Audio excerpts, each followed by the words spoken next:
Hello and welcome दोस्तों, आपका फिर से स्वागत है क्रिप्टो के समाचार में। और हम आपके साथ फिर से आ चुके हैं आज की सबसे बड़ी खबरें लेकर। तो सबसे पहले वो ये है कि जंप ट्रेडिंग पर $4 बिलियन का लो सूट फाइल हुआ है। और ये क्यों हुआ है? क्योंकि इन पर एलिगेशंस लगे हैं टेरा क्रैश से जुड़े हुए। जो $50 बिलियन का टेरा क्रैश हुआ था, उसके बाद से इन पे एलिगेशंस ये लगे हैं। अगर सिंपल लैंग्वेज में समझें तो जब टेरा क्रैश हुआ था, लोगों ने कहा कि कुछ बिग प्लेयर्स ने अनफेयर ट्रेडिंग की है।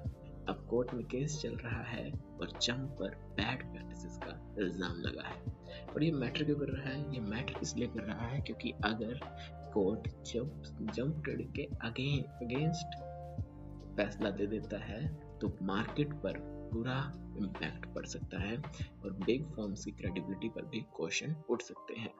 आने वाले टाइम में यही देखना होगा कोर्ट का क्या डिसीजन आता है।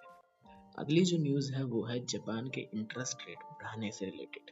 जापान ने अपने इंटरेस्ट रेट में एक हाइक दिया है, पर इसके बावजूद बिटकॉइन में कोई ज़्यादा वोलेटाइल मूव देखने को नहीं मिला। वो शायद इसलिए क्योंकि मार्केट ने इस पूरी चीज़ को पहले ही एंटिसिपेट करके डाइजेस्ट कर लिया था। पर ये दिख ज़रूर रहा है कि बिटकॉइन एक वोलेटाइल मूव शॉर्ट टर्म में ज़रूर ले रहा है, जिसके कारण आज भी $500 मिलियन की लिक्विडेशन हमें देखने को मिली है। लॉन्ग और शॉर्ट्स दोनों लिक्विडेट हुए हैं। तो इससे यह निकल कर आता है कि इस मोमेंट पे, इस मार्केट के मूड में ट्रेडिंग करना बहुत खतरनाक हो जाता है, क्योंकि यहाँ पर पोजीशंस को फोर्स क्लोज किया जा रहा है। फोर्स क्लोज का मतलब है कि आपकी पोजीशन को लिक्विडेट कराकर उसे बंद कराया जा रहा है। तो आने वाले टाइम में देखते हैं कि मैक्रो पे अगर कुछ सही होता है तो फिर ट्रेडिंग में कुछ निकल के आ सकता है। तीसरा अपडेट जो निकल कर आ रहा है वो है ETF से रिलेटेड। एक रिपोर्ट आई है क्रिप्टो इंडेक्स की, जिसमें उन्होंने कहा है कि क्रिप्टो इंडेक्स ETFs 2026 तक डोमिनेट करेंगे। और इसका रीज़न है कि अब मार्केट में वेल्थ मैनेजर्स आ चुके हैं।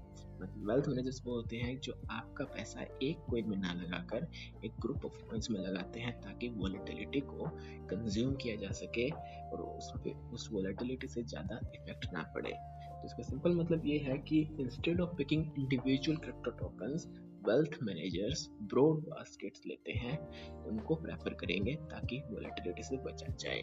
और ये सब 2026 में बहुत बढ़ चढ़ के डोमिनेट करने वाला है। ये एक रिपोर्ट के अनुसार हम आपको बता रहे हैं। वो रिपोर्ट का लिंक आपको डिस्क्रिप्शन में मिल जाएगा, आप उसे पूरा भी पढ़ सकते हैं। अब जो चौथी अपडेट निकल कर आ रही है वो है ट्रॉन से रिलेटेड। ट्रॉन जो एक ओल्ड बहुत ही पुरानी चेन है, वो बेस के साथ इंटीग्रेट हो गई है। जी हाँ, कोइन बेस की लेयर 2 बेस चेन के साथ ट्रॉन का इंटीग्रेशन सक्सेसफुल हो गया है। इसका मतलब ये है कि अब आप ट्रॉन के टोकन्स बेस के प्रोजेक्ट्स के साथ यूज कर सकते हैं और वो आपके लिए डायरेक्टली एक्सेसिबल हो गया है। मतलब कि डेवलपर्स और यूजर्स बेस पर ट्रॉन बेस्ड इंटरेक्शन इजीली कर सकते हैं और लिक्विडिटी यूसेज एक्सपेंड हो सकता है। इससे क्रॉस चेन कोलैबोरेशन इकोसिस्टम का नेटवर्क जो है वो स्ट्रॉन्ग होता है और ट्रॉन कम्युनिटी को बेस की लिक्विडिटी और कोइन बेस इकोसिस्टम का एडवांटेज मिलता है। ये हमारी थीसिस चल ही रही है कि बिटकॉइन इस सपोर्ट को तोड़कर एक नीचे का तरफ मूव लेने वाला है। और जैसा कि हमने आपको बताया कि इस टाइम पे बिटकॉइन में शॉर्ट टर्म वोलेटाइल मूव बहुत सारे आ रहे हैं, तो यहाँ पे यही देखने को मिला कि इन 2 दिन पहले एक मूव ऊपर की तरफ गया, वो पूरा राउंड ट्रिप हुआ। फिर कल एक और मूव ऊपर की तरफ गया, वो भी पूरा राउंड ट्रिप हुआ।